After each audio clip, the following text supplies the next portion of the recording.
ஆவணி மாதத்தில் என்ன சிறப்புகள் இருக்குது அப்படின்னு பார்த்தீங்கன்னா, விநாயகருக்கு உகந்த நாளாக எடுத்து பெரும்பான்மையான மாவட்டங்கள் தஞ்சாவூர், நாகப்பட்டினம், திருவாரூர், சில பேர் நமக்கு வருமானம் வரணும் அப்படின்றதுக்காக ஒரு வீட்டில் ஒரு துக்க நிகழ்வு நடந்துருச்சு அப்படின்னு சொன்னால் ஒரு வருடம் உங்களுடைய குலதெய்வ கோயிலுக்கு போகாதீங்கன்னு சொல்லுவாங்க. இப்போ நம்ம எந்த காரியங்களை தொடங்கினாலும் அதற்கு தடை இல்லாமல் குழப்பமில்லாமல் நமக்கு வெற்றியை கொடுக்கக்கூடியவர். அப்போ அவ்வளவு மகிமை வாய்ந்த அந்த விநாயகருடைய அவதார திருநாள் ஆவணி மாதத்தில் தான் வருது அப்படின்றது ஆவணி மாதத்தினுடைய மிக சிறப்பு. தெய்வங்களை பொறுத்த வரைக்கும் என்ன அப்படின்னு கேட்டிங்கன்னா, நீங்கள் போய் முறையிட்ட உடனே அதை ஏற்கிறது இல்லை. எல்லா மனிதர்களுக்குமே கர்மா வேலை செய்யும்.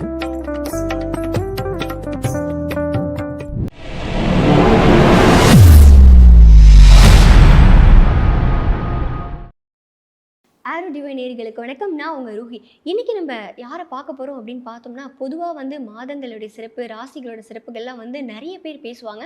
பட் என்னதான் இருந்தாலும் ஒரு சித்தர்கள் பேசினா என்ன மாதிரி இருக்கும், அவங்க அப்படி கரெக்டாக அக்யூரேட்டாக எல்லாமே சொல்லுவாங்க இல்லையா. சித்தர்கள் மூலியமாக அதை கரெக்டாக போதித்து சொல்கிற ஒரு ஜோதிடர்னுமே சொல்லலாம். நம்ம சித்தர்தாசன் சார் தான். ஸோ அவங்க கூட தான் இன்றைக்கி நம்மளுடைய உரையாடல் இருக்க போகுது. வணக்கம். வணக்கம் மேம். எப்படி இருக்கீங்க? நல்லா இருக்கிறம்மா, நீங்கள் எப்படி இருக்கீங்க? நல்லா இருக்கேன் சார். சார், பொதுவாகவே நம்ம பார்த்தோம் அப்படின்னா ஆடி மாதம் அப்படின்னாலே ரொம்ப சிறப்பான ஒரு மாதமாக இருக்கும்.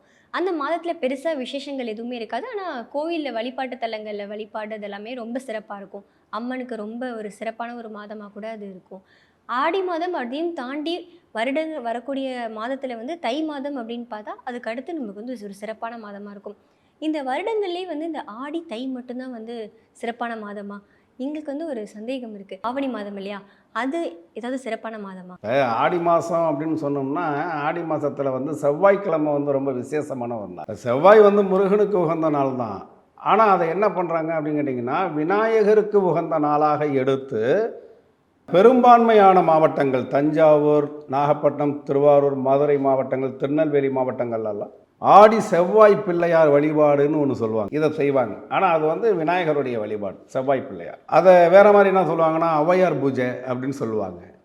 அந்த பூஜை செய்யக்கூடிய எல்லா குடும்பங்களுமே இன்றளவுக்கு அந்த செவ்வாய் பிள்ளையார் வழிபாடு செய்யக்கூடிய எல்லா குடும்பமும் கூட்டு குடும்பமாக தான் இருக்குது. என்னுடைய நேரடி அனுபவம் அது இப்போ கொஞ்சம் கொஞ்சமாக குறைஞ்சிக்கிட்டு இருக்குது. ஆனால் அதை செய்யக்கூடியவர்கள், அதனால் பலனடைந்தவர்கள் பலன் அடைந்துட்டு தான் இருக்கிறாங்க. அதை தொடரணும் அப்படின்றத பிரார்த்தனை பண்ணுறேன்.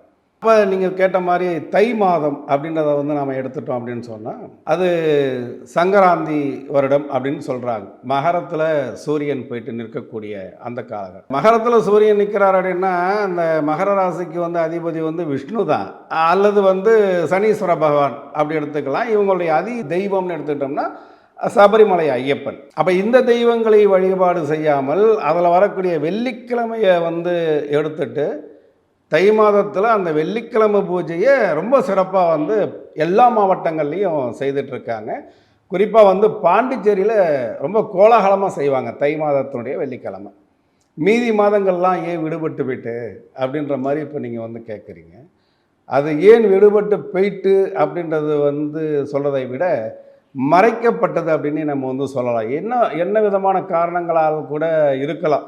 சில பேர் நமக்கு வருமானம் வரணும் அப்படின்றதுக்காக ஒரு வீட்டில் ஒரு துக்க நிகழ்வு நடந்துருச்சு அப்படின்னு சொன்னால் ஒரு வருடம் உங்களுடைய குலதெய்வ கோயிலுக்கு போகாதீங்கன்னு சொல்லுவாங்க. அப்போ அது என்ன நடக்கும் அப்படின்னு கேட்டிங்கன்னா, அந்த ஒரு வருஷத்தையும் குலதெய்வ கோயிலுக்கு போகாமல் விடுபட்டு போயிட்டு அடுத்த வருடத்தில் ஏதோ ஒரு குழந்தை ஏஜ் அட்டன் பண்ணுறதோ, அல்லது அவங்களுடைய வீட்டில் யாரோ ஒருத்தவங்க கர்ப்பிணியாக இருக்கிறதோ, அந்த காலகட்டங்களில் கோயிலுக்கு போக முடியாமல் போயிட்டு அது அப்படியே படிப்படியாக போயிட்டு திரும்ப ஜோதிடர்கள்ட்ட போகும்போது அவன் என்ன சொல்லுவான், உங்களுடைய குலதெய்வ வழிபாடு விடுபட்டு போயிட்டுங்க, அதனால் முதல்ல அதை வர வைங்க, சுவர் இருந்தால்தான் சித்தனை வரைய முடியும், நீங்கள் 1000 கோயிலுக்கு போய் பூஜை பண்ணாலும் குலதெய்வம் உங்களுக்கு சப்போர்ட் பண்ணால் தானே பண்ண முடியும், அதனால் குலதெய்வம் உங்களுக்கு விடுபட்டு போய் இதை தான் சொல்லுவாங்க. நாங்கள் சித்தர்கள் வழிபாட்டில் எங்களுடைய இது என்னங்க, இப்போ குலதெய்வ கோயிலுக்கு போங்க, தேங்காய் உடைச்சி அர்ச்சனை பண்ணாதீங்க. வழிபாடு பண்ணுங்க, குலதெய்வ கோயிலுக்கு போகலாம், இப்படி சொல்கிறோம். ஆனால் ஏதோ நோக்கத்தினால இப்படி ஒரு தடை வந்துச்சு இல்லையா, அதே மாதிரி தான் இந்த ஆவணி மாதமும் மறைக்கப்பட்ட மாதமாக நாம் எடுக்கிறோம். அப்படி எடுக்கும் பொழுது நம்மளுடைய இந்த சேனல் மூலமாக ஒரு 10 பேர் மட்டும் இந்த ஆவணி மாதத்தில் நம்ம செய்யக்கூடிய வழிபாடுகளை வந்து சொல்லக்கூடிய வழிபாடுகளை செய்துட்டாங்கனாவே நம்மளுடைய சேனல் மூலமாக நாம் வந்து ஒரு திருப்தி சந்தோஷம் என்பதை அடையலாம். ஆவணி மாதத்தில் என்ன சிறப்புகள் இருக்குது அப்படின்னு பார்த்தீங்கன்னா, விநாயகர் அவதரித்த அந்த அவதாரமே ஆவணி மாதத்தில் தான் வருது இல்லைங்களா. அதே மாதிரி இப்போ நம்ம வந்து எந்த காரியங்களை தொடங்கினாலும் அதற்கு தடை இல்லாமல் குழப்பமில்லாமல் நமக்கு வெற்றியை கொடுக்கக்கூடியவர் விநாயகர். இந்த விநாயகருக்கு வந்து பார்த்திங்கன்னா நட்சத்திரம்னு சொல்லி பார்க்கும்போது கேது வந்து ஞானக்காரகன். இந்த கேது ஞானக்காரகனாக இருந்து அவர் நமக்கு வந்து தவறான இடத்துல ஜாதகத்தில் இருந்தார் அப்படின்னு சொன்னால், அவன் எவ்வளவு பெரிய வல்லமை நிறைந்த ஒரு மனிதனாக இருந்தாலும் அந்த மனிதன் வந்து என்ன பண்ணுறான், பஞ்சத்தின் உச்சிக்கு போயிடுறான். அப்படி இல்லை அப்படின்னு சொன்னால் விரக்தியின் உச்சிக்கு போயிடுறான். எத்தனையோ பேர் குடும்ப வாழ்க்கையிலேருந்து வெளியில் போயிட்டு இருக்கிறாங்க. இதை மாதிரி நம்ம வந்து பார்க்குறோம். அப்போ இந்த கிரக ரீதியானு சொல்லி நாம் எடுக்கும் பொழுது இந்த கேது கிரகத்தை திருப்திப்படுத்தணும் அப்படின்னு சொன்னால் நம்ம விநாயகரை தான் வழிபடணும். அப்போ அவ்வளவு மகிமை வாய்ந்த அந்த விநாயகருடைய அவதார திருநாள் ஆவணி மாதத்தில் தான் வருது அப்படின்றது ஆவணி மாதத்தினுடைய மிக சிறப்பு. அது மட்டும் இல்லை, வாமன அவதாரமும் இந்த ஆவணி மாதத்தில் நடந்தது தான். அதை மதுரை பக்கத்தில் ரொம்ப விசேஷமாக கொண்டாடுவாங்க. அதே மாதிரி பார்த்திங்கன்னா எல்லா மனிதர்களுக்கும் எதிரி உண்டு. எதிரிகள் இல்லாத மனிதர்களே இல்லை. நான் யாருக்கும் எந்த பாவமும் நினைக்கல, யாருக்கும் எந்த கெடுதல் நினைக்கல. கோயிலுக்கும் போட்டி இருக்கும். ஒரு ஏரியாவில் ஒருத்தன் காளியம்மன் கோயில் வச்சுருப்பான், இன்னொருத்தன் வந்து ஒரு ஆஞ்சநேயர் கோயில் வச்சுருப்பான். என் கோயிலை விட உன் கோயிலுக்கு கூட்டம் வருதான்னு சொல்லி அதை மாதிரிலாம் வந்து ஏதோ ஒரு வகையில் வந்து எதிரிகள் அப்படின்றது இருப்பாங்க. அப்போ மனிதனுடைய தேவை என்ன? எதிரிகள் இல்லாத வாழ்க்கை. அதை தவிர வந்து இன்றைக்கெல்லாம் வந்து ஒரு சாதாரண சின்ன பிரச்சனைக்கெல்லாம் கூட செய்வனை சூனியம், கோயிலில் போய் காசு வெட்டி போடுறது, மிளகா அரைச்சி பூசுறது, மண்ணவாரி எறிகிறது, இதெல்லாம் வந்து இப்போ நடைமுறையில் நிறைய பேர் பண்ணிகிட்ருக்கிறத நான் வந்து பார்த்துட்ருக்கேன். அப்போது இதை மாதிரியான எதிரிகள்கிட்டேருந்து நம்ம தப்பிக்கணும் அப்படின்னு சொன்னால் அதுக்கு ஒரு தெய்வம் வேணும்ல. அப்போ ஒருத்தன் கோயிலில் போய் உண்மைக்கு புறம்பாக சத்தியத்துக்கு புறம்பாக மண்ணவாரி அரைக்கிறான், கோவிலில் காசை வெட்டி போடுறான்னா அதை யார் கேட்பா? திக்கற்றவர்களுக்கு தெய்வமே துணை. உங்களை மாதிரி என்ன மாதிரி இருக்கிறவங்களுக்கு யார் காப்பாற்றணும்? தெய்வம் தான் காப்பாற்றணும். சத்ரு சம்ஹாரம் செய்யக்கூடிய தெய்வம் யார்? கிருஷ்ண பரமஹம்சர். இந்த கிருஷ்ணர் அவதாரம் செய்த திருநாள் ஆவணி மாதம். எனக்கு ஒரு சந்தேகம் இருக்குது. இப்போ நீங்கள் சொன்னீங்க இல்லையா, கோயில் குளத்தில் வந்து போயிட்டு இந்த காசு வெட்டி போடுறாங்க, ஸோ இந்த மாதிரியான விஷயங்கள்லாம் நீங்கள் சொன்னீங்க. இப்போ எனக்கு என்ன ஒரு சந்தேகம் அப்படின்னா, பொதுவாக கடவுள் அப்படின்னாலே மனிதர்களுக்கு வந்து நல்லது செய்கிறதுக்காக தான் இருக்குது. இவங்க வந்து எந்த ஒரு நம்பிக்கையில் வந்து கடவுள்கிட்ட போயிட்டு நம்ம வந்து காசு வெட்டி போட்டு இல்லை செய்வனை செஞ்சு அந்த கடவுள்கிட்டே போய் கேட்டால் கடவுள் எப்படி நிறைவேற்றும் அப்படின்ற ஒரு நம்பிக்கை இவங்களுக்கு எங்கேருந்து வருது? எல்லாரும் சொன்னதே தான் நான் சொல்கிறேன்.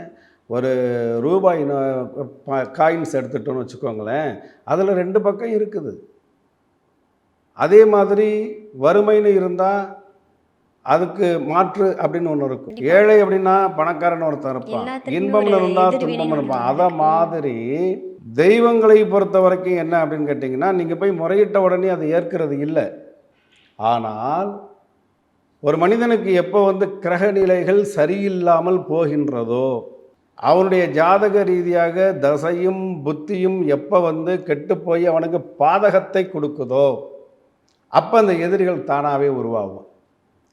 அப்போ என்ன ஆகுன்னு கேட்டிங்கன்னா, அவனுடைய கை மேலோங்கி இருக்கும்.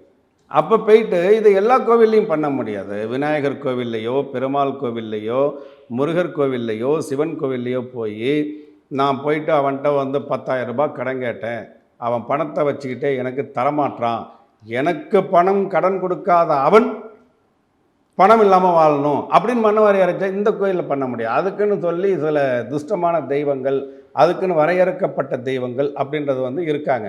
ஆனால் இந்த இடத்துல எது நம்ம வந்து பார்க்கணுன்னா, இந்த மனிதனுடைய கிரக நிலைகள், அவனுடைய கர்ம நிலைகள். கர்மாவை பொறுத்த வரைக்கும் எல்லா மனிதர்களுக்குமே கர்மா வேலை செய்யும். ஒன்றுமே இல்லாமல் ரோட்டில் இருப்பான், திடீர்னு பார்த்தீங்கன்னா அவன் பாட்டில் வந்து ஹை லெவலில் போயிட்டுருப்பான். அப்போ அவன் பூர்வ ஜென்மத்தில் செய்த கர்மா. நல்ல நிலைமையில் இருப்பான், எல்லாத்தையும் போட்டுட்டு இன்னொரு கடையில் போய் வேலை பார்ப்பான், இது வந்து அவனுடைய கர்மா. இந்த கர்மா வந்து எப்போ வந்து வலுவாக வருகிறதோ, இவனுடைய வந்து சாதகம் செய்யக்கூடிய கிரகங்கள் வந்து இவனுக்கு சாதகம் செய்யாமல் பாதகம் செய்யக்கூடிய கிரகத்தினுடைய தசையும் புத்தியும் எப்போ நடக்குதோ, அப்போ நீங்கள் சொன்ன மாதிரி இந்த மாதிரியான விஷயங்கள் எல்லாம் நடக்கத்தான் செய்யும். இது தெய்வம் காரணம் இல்லை. தெய்வத்தை பொறுத்த வரைக்கும் பார்த்தீங்க அப்படின்னு சொன்னாக்கா, நாம் போய் முறையிடும் பொழுது அந்த முறையிடுதல் அந்த இடத்துல வந்து நடக்கும் அப்படின்றது தான். அது சப்ஜெக்ட் வந்து பெருசு. ஒரு முனீஸ்வரர் இருக்கிறார் அப்படின்னா, இல்லை மதுரை வீரர் இருக்கிறார் அப்படின்னா, அல்லது கருப்புசாமி இருக்கிறார் அப்படின்னா, அல்லது மடப்புறம் காளிகா தேவி அம்மாள் காளியம்மா இருக்காங்க அப்படின்னா, நாம் போய் முறையிடும் பொழுது அவங்களே அதை செய்கிறது இல்லை. அவங்களுடைய பரிவார தேவதைகள்னு ஒரு குரூப் இருப்பாங்க. அந்த பரிவார தேவதைகளுக்கும் முறையிடுறவனுக்கும் ஒரு கனெக்ஷன் இருக்கும். அப்படி இருக்கும் பொழுது அவங்க அதை போய் செய்துடுவாங்க அப்படின்றது என்னுடைய அனுபவம். துஷ்ட தேவதைகள் இருந்தாலுமே நம்ம கேட்ட உடனே வந்து அவங்க வந்து அதை நிறைவேற்ற மாட்டாங்க. அவங்களுடைய கர்மாவோட வினைவினால தான் அதெல்லாம் நடக்குது அப்படின்ற மாதிரி சொல்கிறீங்க இல்லையா? ஸோ நம்ம வந்து இந்த ஆவணி மாதத்தை பற்றி பேசிகிட்டு இருந்தோம் இல்லையா? இப்போது ஆடி மாதத்துக்கு வந்து ஒரு கிழமை சிறப்பு, தை மாதத்துக்கு வந்து ஒரு கிழமை சிறப்பு அப்படின்னு சொன்னீங்க இல்லையா? அதே மாதிரி இந்த ஆவணி மாதத்துக்கு வந்து சிறப்பான கிழமைகள் இருக்கா? அதுக்கான வழிபாடுகள், பூஜை அந்த மாதிரி ஏதாவது இருக்கா? ஆண் சிங்கங்கள் இறை எடுக்காது. பெண் சிங்கம் தான் வந்து இறை எடுத்துகிட்டு வந்து ஆண் சிங்கங்களுக்கு கொடுக்கும். இருந்தாலும் நம்ம அதை பற்றி கவலைப்படுறதில்ல. நம்ம வீட்டில் ஒரு குழந்தை இருக்குது அப்படின்னா நம்ம நீ சிங்கம் மாதிரிடா அப்படின்னு சொல்லுவோம். அப்போ அந்த உதாரணமாக காமிக்கக்கூடியது சிங்கம்.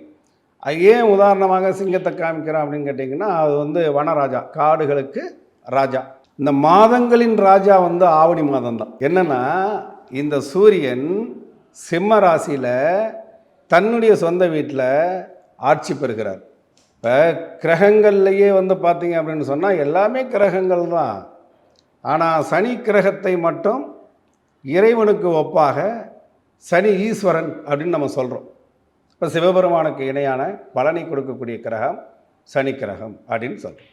அதற்கு அடுத்தது வேறு யாருக்காவது அதை மாதிரி வந்து இணையான பட்டம் இருக்குதா அப்படின்னா, சனிக்கு அடுத்தது சூரிய பகவானுக்கு மட்டும்தான் இருக்குது, சூரிய நாராயணன். அப்போ சனியை வந்து சனி ஈஸ்வரன்னு சொல்லும் பொழுது ஆக்கும் சக்தி, அழிக்கும் சக்தி, காக்கும் சக்தி.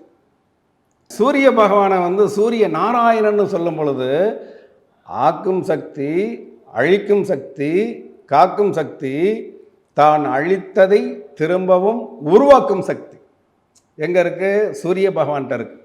அந்த சூரியன் இந்த ஆவணி மாதத்தில் தன்னுடைய சொந்த வீட்டில் போயிட்டு உட்கார்றதுனால இந்த ஆவணி மாதத்தை சிங்க மாதம் அப்படின்னே வந்து முன்னோர்கள் வந்து சொல்லியிருக்கிறாங்க. ஒரு மனிதனுக்கு வந்து பார்த்தீங்க அப்படின்னு சொன்னாக்கா, அரசாங்கத்தினுடைய அனுகூலம் அப்படின்றது வேணும். நம்ம ஒன்றுமே இல்லை, நான் வந்து பெரிய ஒரு கான்ட்ராக்டராக இருக்கேன், எனக்கு அரசாங்க அனுகூலம் வேணும்.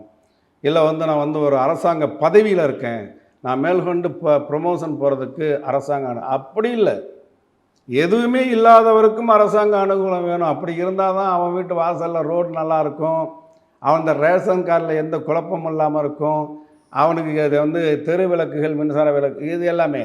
அப்போ இந்த அரசாங்கத்தினுடைய அனுகூலம் வேணும்னு நினைக்கிறவங்கெல்லாம் இந்த ஞாயிற்றுக்கிழமை ஆவணி மாதத்தில் சிவபெருமானை வழிபடுவது உடனடி பலனை கொடுக்கும். அதே மாதிரி தலை சார்ந்த பிரச்சனை, குறிப்பாக கண்கள் சார்ந்த பிரச்சனை, இதை சரி பண்ணக்கூடிய அதிகாரம் சூரிய பகவானுக்கு இருக்குது. அப்போ இந்த மாதிரி வந்து எனக்கு கண்ணில் வந்து பிரச்சனை, தலையில் பிரச்சனை, எல்லா விதமான வழிபாடும் பண்ணிட்டேன், எல்லா விதமான டாக்டரையும் போய் பார்த்துட்டேன், ஆனாலும் எனக்கு இந்த பிரச்சனையிலேருந்து ஒரு தீர்வு வேணுமே அப்படின்னு நினைக்கக்கூடியவர்கள் இந்த ஆவணி மாதத்தில் வரக்கூடிய ஞாயிற்றுக்கிழமைகளில் விரதம் இருந்து சிவபெருமானையும் விநாயகரையும் வழிபடும் பொழுது இந்த பிரச்சனைகள் அவர்களுக்கு சரியாகிவிடும்.